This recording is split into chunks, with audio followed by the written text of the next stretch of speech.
Ever notice how some people seem ahead of the game before the world even wakes up? It's not luck, it's not talent, it's ritual, quiet, repeated choices most people overlook, especially in that first hour of the day. Because your morning isn't just the start of the day, it's the start of you, your mindset, your energy, your direction. And if you waste that sacred window, you don't just lose time, you lose momentum. The Stoics knew this.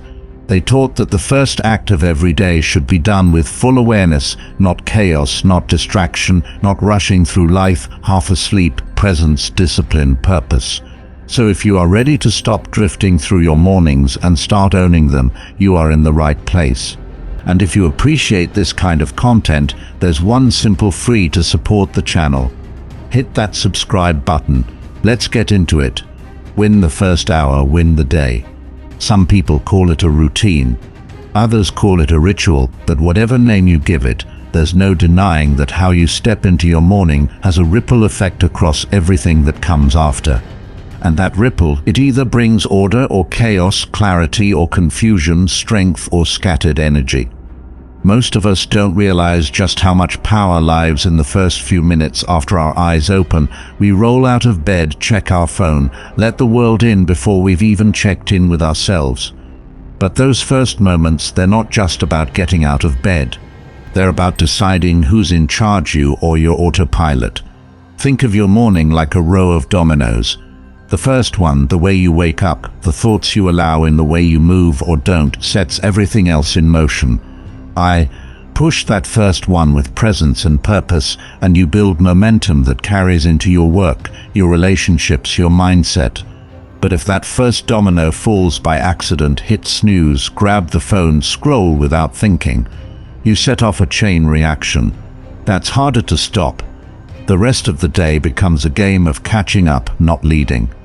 Marcus Aurelius, the Roman emperor and Stoic philosopher, wrote, "When you arise in the morning, think of what a privilege it is to be alive, to think, to enjoy, to love." That's not a poetic luxury. That's a practice, a reminder that your first thoughts matter. If your mind is clouded by news messages, distractions before you've even planted your feet on the ground, how can you expect to move through the day with clarity? And it's not just Stoicism saying this.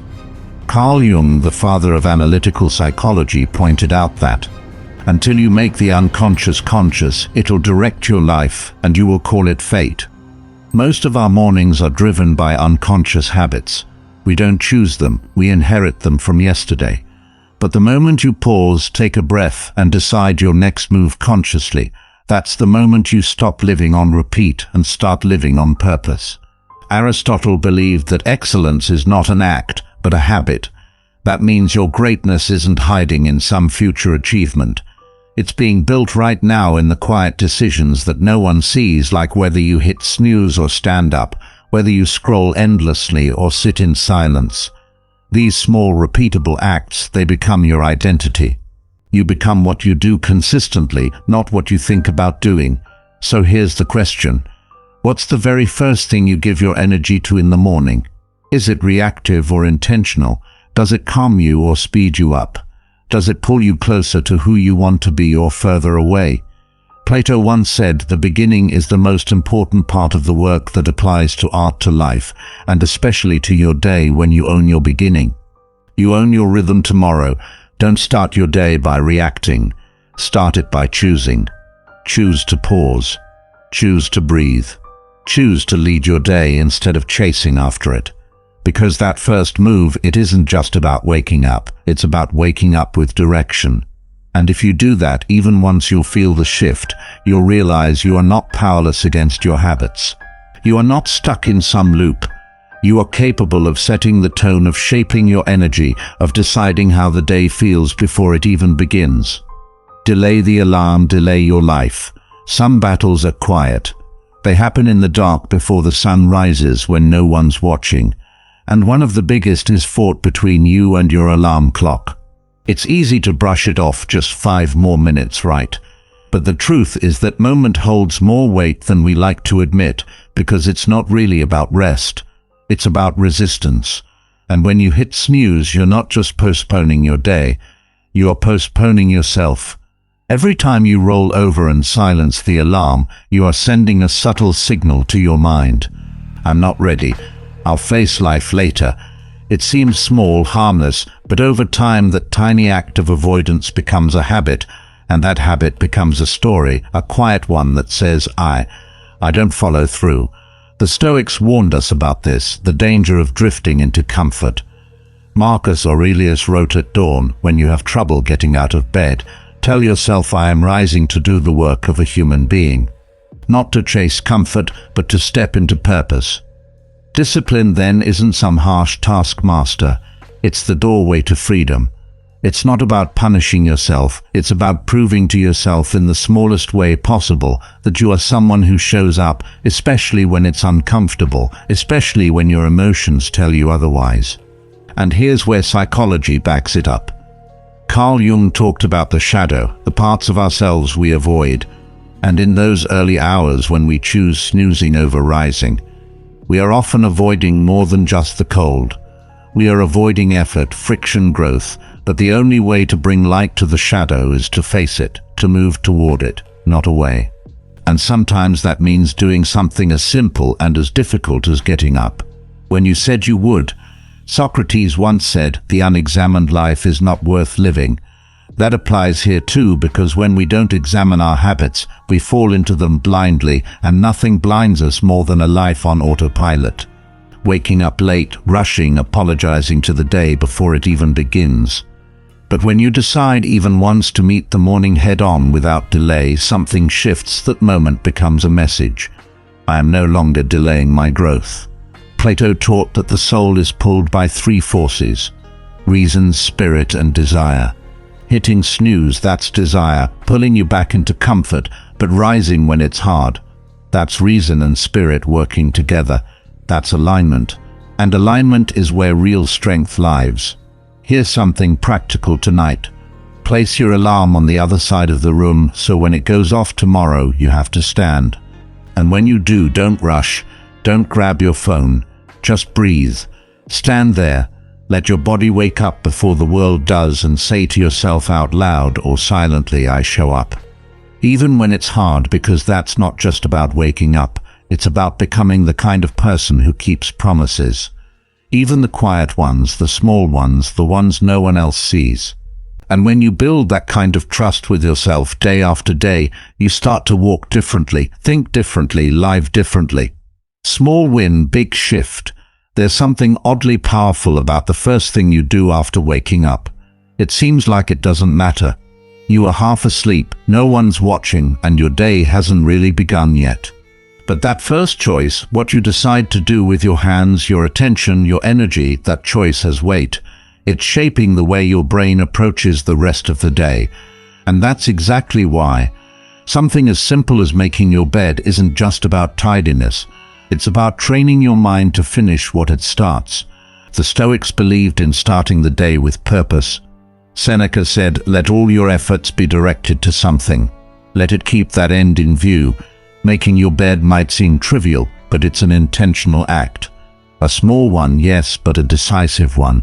It tells your brain this space matters. This moment matters.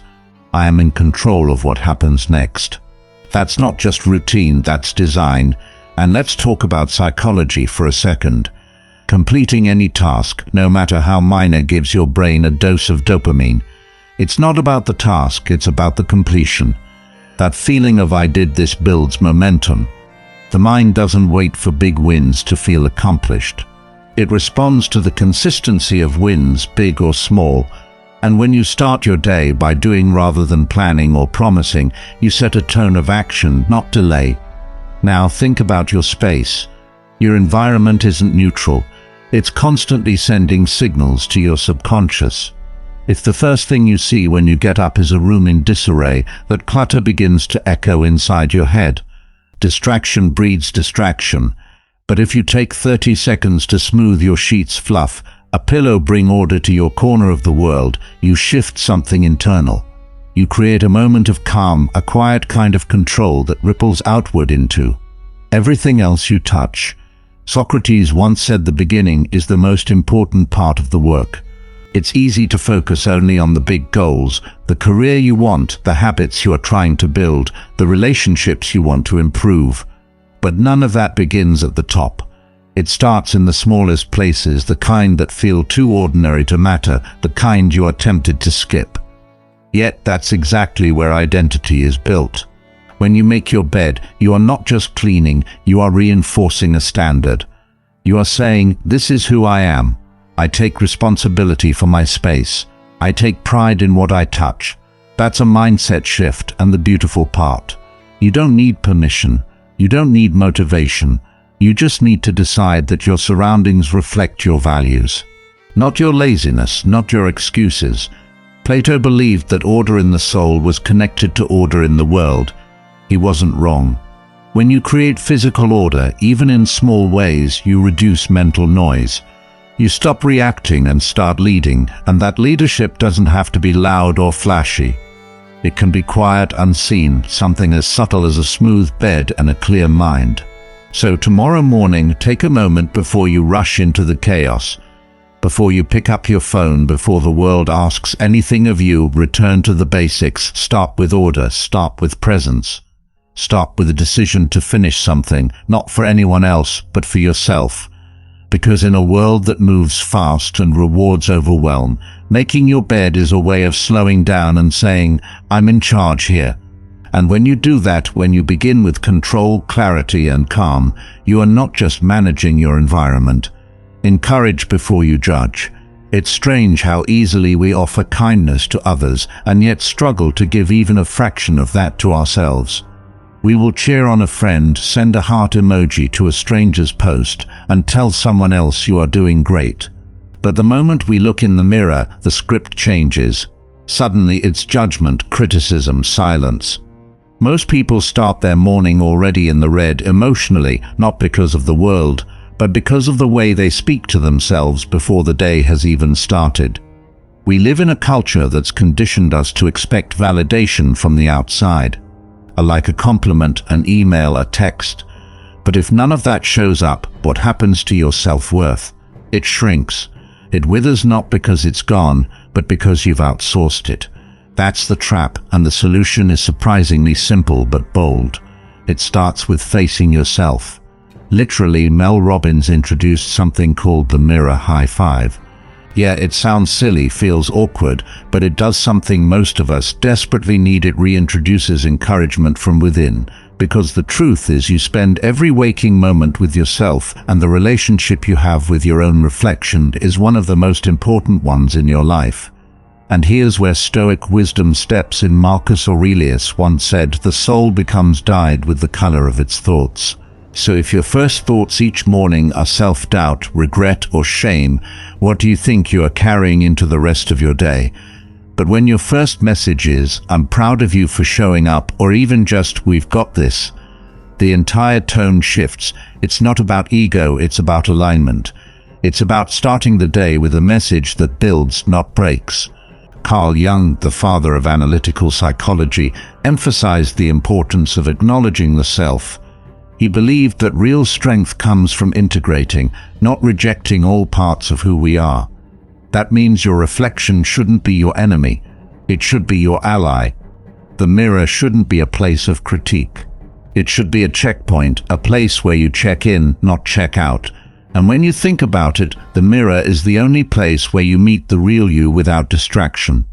No filters, no roles to play. Just you, raw, honest human. Plato once said, "The first and greatest victory is to conquer yourself." That starts here, not in some grand achievement, not in external approval, but in the quiet moment when you look yourself in the eye and decide to be your own supporter. So here's what to do tomorrow morning before you touch your phone, before you let the noise in. Walk to the mirror. Stand up straight. No need for a speech, no need for perfection. Just look yourself in the eye and give a simple high five. It may feel awkward, it may feel ridiculous. That's okay. Do it anyway. That discomfort, it's a sign you are doing something unfamiliar but necessary. Aristotle taught that we become what we repeatedly do. Encouragement is no different.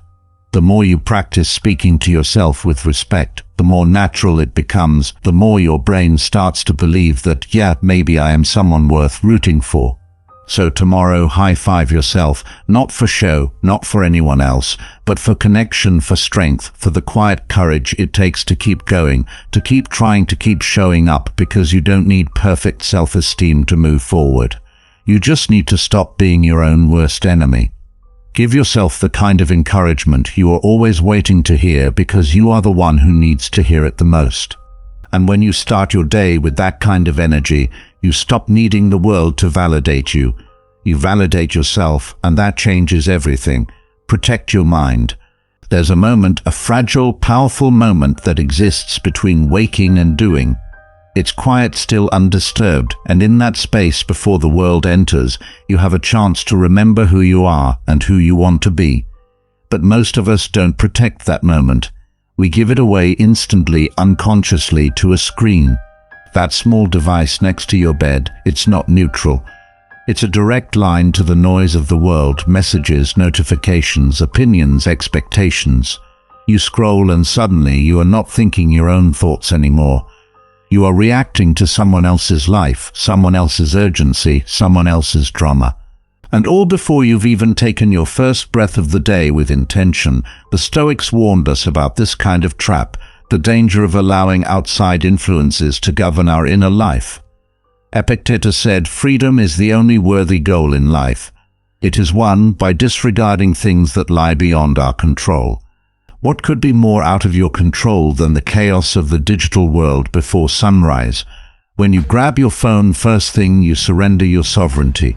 You let headlines, feeds, and other people's needs set the tone for your day before you've even remembered your own. Carl Jung understood the impact of unconscious behavior. He said, "Until you make the unconscious conscious, it will direct your life and you will call it fate." And that's exactly what happens when you reach for your phone out of habit. You are not making a choice.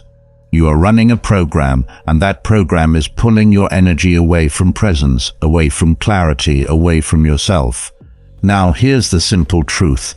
Your attention is your life. Where your attention goes, your energy follows.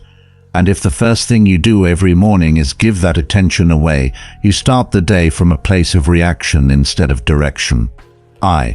Plato once said, "The first and best victory is to conquer self." You don't conquer yourself by controlling every detail of the day. You conquer yourself by mastering the little moments that shape your behavior, like what you do and what you don't do right after you wake up. Let's talk psychology for a second. Your brain is incredibly impressionable in the first 20 to 30 minutes of the morning. That's when your subconscious is most open. It's a window of vulnerability, but also potential. What you feed, it matters. If you start with chaos, your nervous system lights up, stress, chemicals start flowing. But if you start with stillness, breathing, movement, silence, your system stabilizes. You begin with peace, and that peace becomes a buffer for whatever the day throws at you. Socrates believed that self-knowledge was the foundation of a good life, and what better time to connect with yourself than when you are untouched by the world's demands. That time is sacred, not in a religious sense, but in a human one. Sacred because it is yours, sacred because you can still choose who you want to be, instead of becoming what the world pressures you to become. So here's the challenge. Put your phone out of reach tonight. Better yet, leave it in another room. Buy a cheap alarm clock if you need to. When you wake up tomorrow, give yourself 20 to 30 minutes of nothing. No alerts, no scrolling, no external voices. Just breathe, just thought, just you walk slowly, stretch, sip water, open a window, write down one thing you are grateful for. Let your mind wander. Let your soul arrive, because you weren't built to start your day in a frenzy of inputs. You were built to lead it with intention. Aristotle taught that we are what we repeatedly do, and if the first thing you repeatedly do is surrender your mind to distraction, then distraction becomes your default. But if the first thing you do is return to yourself, not as a reaction, but as a ritual, then presence becomes your power. Activate your energy. There's something about the early morning that makes everything feel heavier than it actually is. Even the smallest task like getting up, getting dressed or moving, your body can feel like a mountain, and that's where most people get stuck. We think motivation should come first, that we should feel ready before we act, but the truth is motivation is often the last to show up. What actually gets you going is movement, not the other way around. Your body is far more honest than your thoughts. While your mind is still busy making excuses, your body is ready to go. It's your mind that wants comfort. Your body, it wants rhythm, flow, breath. And when you give it even just 10 minutes of intentional movement, something shifts your mood, lifts your energy, increases your outlook, improves. Why? Because motion clears the fog. The Stoics believe that we should act according to nature. And what's more natural than moving? First thing in the morning, Seneca wrote, a gem cannot be polished without friction, nor a man perfected without trials. Sometimes that trial is just shaking off sleep and getting the blood flowing. You don't have to run 5 miles. You don't need a full workout plan. What you need is a signal to your brain. We're not hiding today. We're stepping into it. Carl Jung emphasized the integration of body and psyche, that they aren't separate but intertwined. When you move your body, you awaken the parts of your mind that are otherwise dormant. This is why anxiety softens after a walk. Why? Inspiration strikes in the middle of a stretch. Your thoughts begin to align when your body stops sitting still. It's not about doing more, it's about reconnecting. Plato once said that the mind and body must be equally balanced, or neither will function well. Most of us are lopsided. We overthink. We undermove.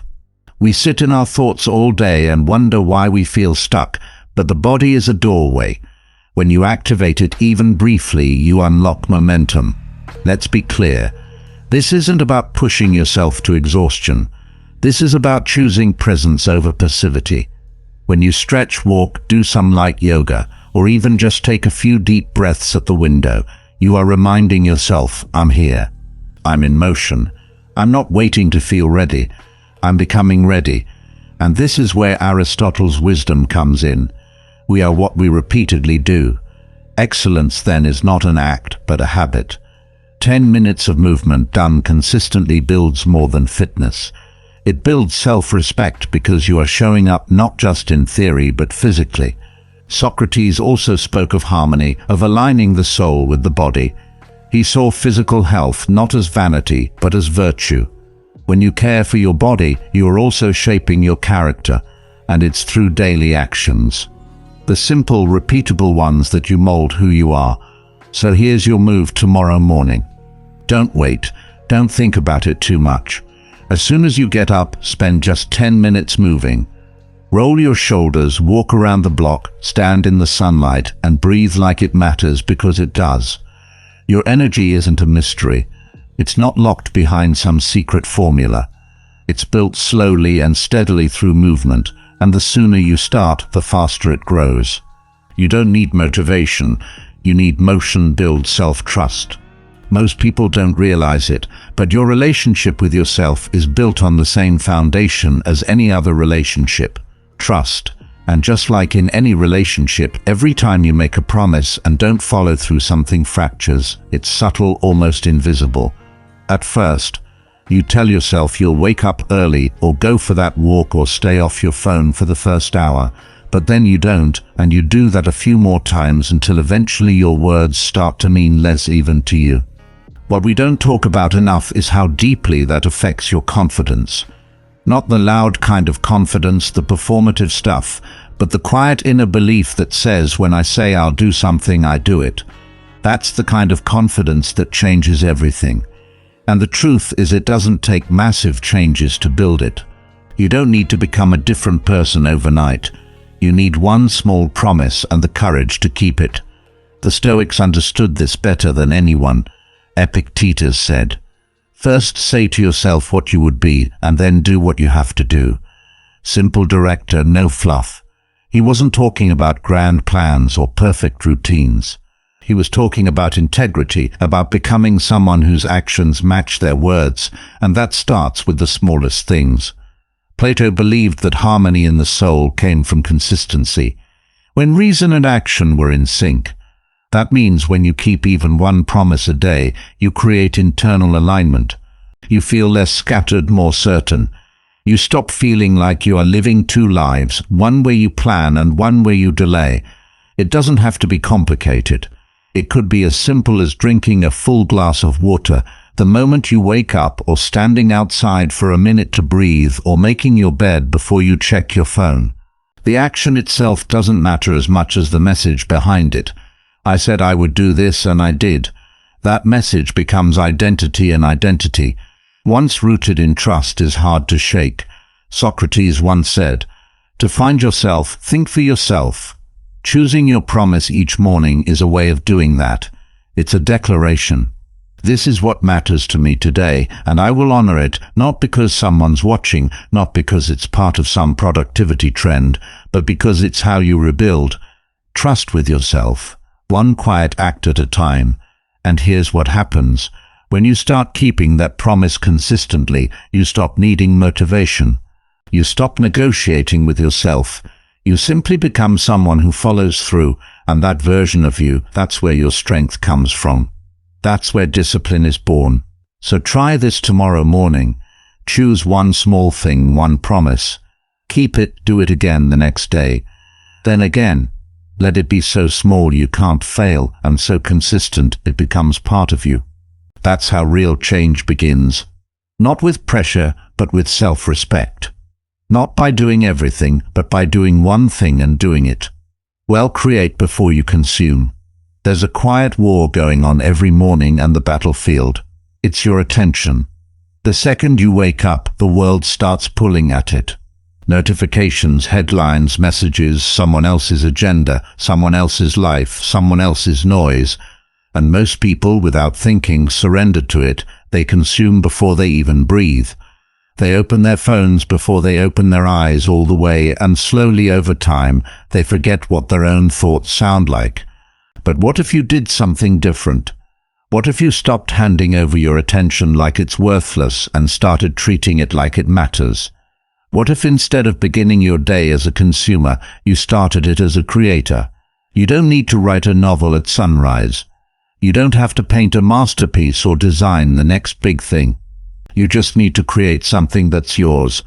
One sentence in a journal, one idea scribbled in a notebook, one intention spoken out loud in the silence of your room. That's not just self-expression, it's self-leadership. The Stoics understood this deeply. Marcus Aurelius, who ran an empire and still made time to write privately in the mornings, believed that we must concentrate every minute like a Roman on doing what's in front of you with precise and genuine seriousness. That includes the minute you wake up. Instead of drifting into distraction, he urged presence. Creation is one way we anchor ourselves in that presence. Carl Jung believed that the act of creation was a vital part of individuation, the process of becoming your true self. He said the creative mind plays with the objects it loves. And the only way to access that creative part of yourself is to give it space. That space doesn't happen accidentally. You have to protect it, especially in the morning when your thoughts are most raw and your energy is untouched by the world. Aristotle talked about the difference between passive living and active living. A reactive life is passive. It waits to be told what to think, what to care about, what to chase. But a creative life that's active, that's choice, that's agency, and you don't need a grand gesture to start living that way. You just need a few uninterrupted minutes to make something, anything that reflects you. Think about how most people start the day. They reach for their phones, scroll past 100 images of other people's lives, other people's moods, other people's stories, and then they wonder why they feel overwhelmed or behind before they've even had coffee. But when you create before you consume, you flip the script. You choose to begin on your terms. You choose clarity over comparison. Plato once said the beginning is the most important part of the work. He wasn't just talking about tasks, he was talking about the soul's work. How you begin shapes how you see the rest. And if you begin by connecting with yourself, by creating instead of consuming, you walk into the world with more direction, more calm, more strength. So here's the invitation. Tomorrow morning, resist the urge to check your phone. Leave it face down, out of reach. And before you open up to the noise, open up to yourself. Write a thought, speak an intention. Sketch a silly idea. It doesn't have to be deep or profound or polished. It just has to be yours. Socrates believed that an unexamined life wasn't worth living. Creation, even in its smallest form, is examination. It's exploration. It's how you reconnect with who you are underneath all the layers of distraction. This isn't about perfection, it's about presence.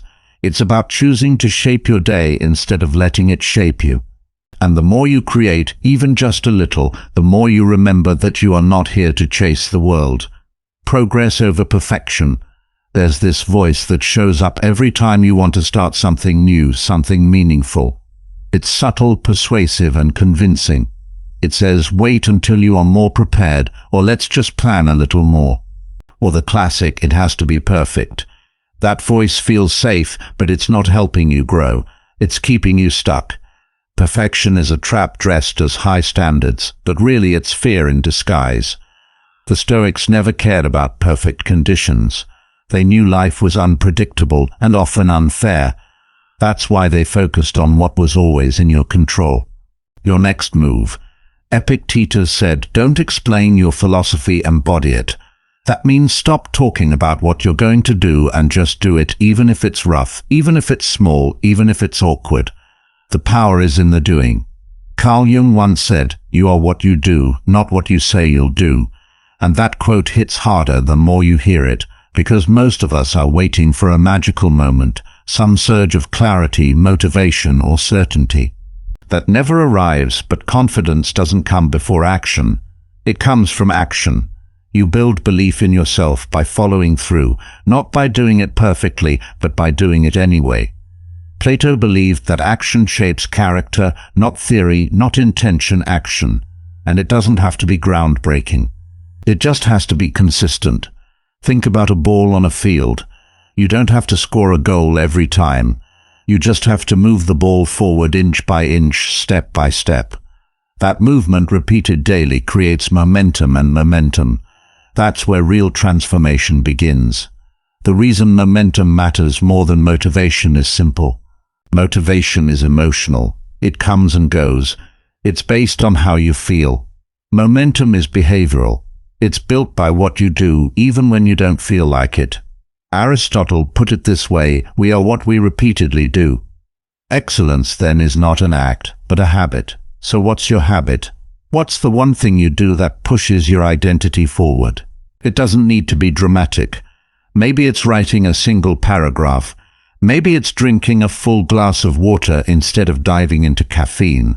Maybe it's saying no to one unnecessary task or distraction. These little moves, the kind that are easy to overlook, are actually the ones that build resilience, clarity, and self-trust. Over time, Socrates taught that the way to a meaningful life wasn't through grand gestures, but through discipline, self-examination, and daily action. He wasn't concerned with whether you stumbled. He was concerned with whether you refused to try. So here's the challenge: choose your move the ball habit. Just one.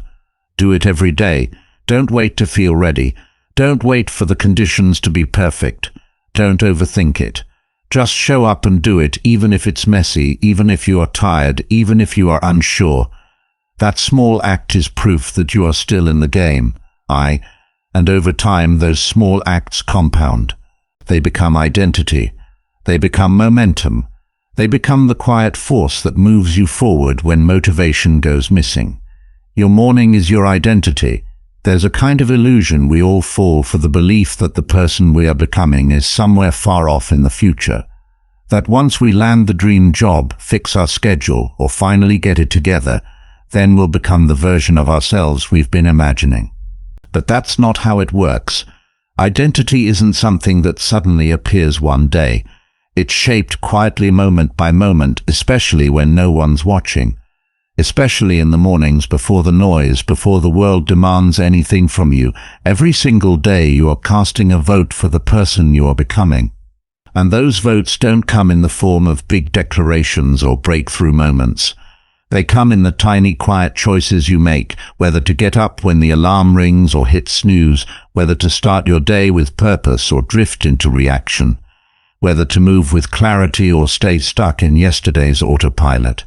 That's where transformation is happening, in the small, repeated decisions that look ordinary but aren't. Marcus Aurelius, the Stoic emperor, understood this deeply.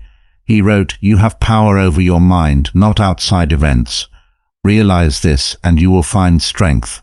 That strength is built in those first few moments of the morning, when you reclaim your mind from distractions and center yourself in who you want to be, not who the world is trying to turn you into. Carl Jung would have called this process integration, bringing your conscious desires and unconscious habits into harmony. He believed that wholeness doesn't come from perfection, but from ownership, from taking responsibility for the choices that shape your identity. That means you don't wait for clarity to arrive. You create it by acting in alignment with the kind of person you want to become. Socrates said the soul is dyed. The color of its thoughts, and the thoughts you allow in first thing in the morning, the way you think about yourself, your day, your purpose, those thoughts become the tone of your entire life. So when you start your day without reflection, without awareness, you risk becoming a passive character in your own story. But when you begin with intention, even if it's just one deep breath and a conscious decision to act, you shift from being reactive to being deliberate. Plato believed the key to a just life was order, not just in the world, but in the soul. That kind of internal order doesn't happen by accident. It comes from discipline, from structure, from choosing what matters before the distractions creep in. The way you spend your morning is the blueprint for how you build that inner order. It's not about controlling every detail. It's about anchoring into something real before the chaos starts. Aristotle taught that character is formed through habit, not wishful thinking, not lofty goals. Habit and habits are born from repetition. So if you begin each day by rushing, reacting, or checking out, you are reinforcing the identity of someone who waits for life to happen. But if you start with reflection, movement, clarity, or even one small disciplined action, you are telling your mind, this is who we are now. So here's the challenge, and it's simple, but it's not easy. Tomorrow morning, before you pick up your phone, before you check the time, before you scroll or rush or distract yourself, ask one question. What kind of person do I want to be today? Ask it softly, honestly. Then take one action, no matter how small, that aligns with the answer. Maybe it's standing tall, maybe it's journaling a single sentence. Maybe it's simply sitting in silence and breathing. It doesn't have to be dramatic. It just has to be intentional, because identity is not built in the big shiny moments. It's forged in the quiet, invisible spaces before the world wakes up, before the pressure hits, before the performance begins. The person you want to become isn't waiting in some distant future. They're shaped by what you do tomorrow morning, in the silence, in the stillness, in the smallest choice no one else sees. Thank you for being here, for showing up, and for being part of Stoic Journal. If this resonated with you, there's another video waiting on your screen right now that will take you even deeper. Thanks for staying until the end.